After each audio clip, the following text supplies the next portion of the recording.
أعوذ بالله من الشيطان الرجيم بسم الله الرحمن الرحيم الحمد لله والصلاة والسلام على رسول الله وبعد السلام عليكم ورحمة الله وبركاته құрметті жиналған қауым. Алла субханала ва тағала баршамызға мешітке келген қадамдарымызға сауаптар жассын. Алла субханала ва тағала елімізге амандық, жұртымызға тыныштық берсін. Әрқашанда елімізде мешіттер ашық болып, жұма намаздар қиямет күнге шейін тоқтамасын иншалла. Білеміз, бұл жұма күні бұл күндердің мырзасы. Өйткені бұл күні жұма бар, құрметті, жұма намаз оқылады. Пайғамбарымыз саллаллаху алейхи ва саллям хадисінде келеді, тақырыбымыз сол жайында болмақ иншалла. Маған жұма күні көп салауат айтыңыздар, салауаттарыңыз маған жеткізіледі дейді. Біз шындығында пайғамбарды жақсы көремін деп айтамыз. Пайғамбарымыз саллаллаху алейхи ва саллямның сара жолымен жүреміз деп айтамыз. Әрине, бұл дұрыс. Пайғамбарымыздың сүннәті, пайғамбарымыздың салып кеткен сара жолы бізге керек. Алла субханала ва тағала Құран кәрімде бізге былай дейді: "Уама атакумур расулу фахузуху ва ма нахакум анху фантаху."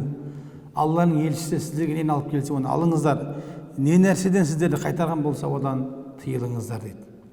Және бір аятта: егер Алланы жақсы көретін болсаңыздар, онда пайғамбарға еріңіздер. Алла сіздерді жақсы көреді дейді. Бұл айтқан уақытта пайғамбарымызға еру, пайғамбарымыздың жолымен жүру, бұл Алла субханала ва тағаланың махаббатына қол жеткізуге алып баратын ұлы амал екен да. Енді білеміз, біз иман келтірген уақытта ла илаха иллаллах Мұхаммадур Расулуллах деп осы екі шахадан айтамыз. Біріншісі, Алладан басқа сыйынуға ешбір лайық зат жоқ. Құлшылық қылуға лайық зат тек қана Алла тағала ғана деп не қыламыз? Айтсақ, екінші, Мұхаммед Алланың елшісі деп айтамыз.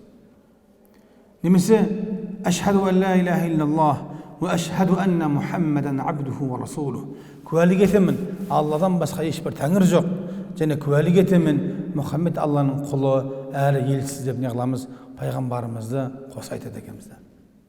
Міне дін деген нәрсе, құрметті ағайын, Алла субханала ва тағала Жабраил алейхиссалам арқылы біздің пайғамбарымызға түсірді. Пайғамбарымыз саллаллаху алейхи ва саллям не қылды? Асхаптары бүкіл әлемге не қылды? Бұл дінді жайды. Бұның айтқым келіп тұрған мәселе, пайғамбарымыз саллаллаху алейхи ва саллямның діндегі орны жоғары. Егер біз пайғамбарымызға иман келтірмейтін болсақ, онда біздің иманымыз толық болмайды. Өйткені білеміз, Құран кәрім Алланың сөзі. Құранда ешбір кемшілік жоқ. Құранда қателік жоқ. Құран Алланың сөзі.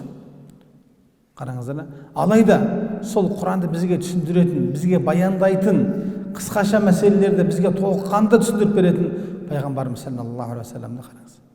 Бұл айтқан уақытта Құранды дұрыс түсіну үшін де пайғамбардың сүннәтіне, пайғамбарымыз саллаллаху алейхи ва саллямның бұл айтқан уақытта түсіндірмелеріне біз жүгінуіміз қажет екен. Өйткені пайғамбарымыз саллаллаху алейхи ва саллям сол сүннәтті немесе Құранды бізге баяндаушы ретінде жіберілді. Бізге түсіндіруші болып жіберілді. Және де пайғамбарымыз саллаллаху алейхи ва саллям біздің өзімізден, адам баласынан. Егер де пайғамбарымызды басқа періштеден немесе басқа да жаратылыстан жаратқанда адамдар айтатын еді, ол адам емес қой деп айтатын еді. Бір Алла субханала ва тағала не қылды? Бізден, өзімізден жаратты, адамнан жаратты. Адамнан шығарды бұл айтқан уақытта. Енді қараңыздар, бүгінгі тақырыбымыз иншалла сол пайғамбарымызға салауат айту жайлы болмақ.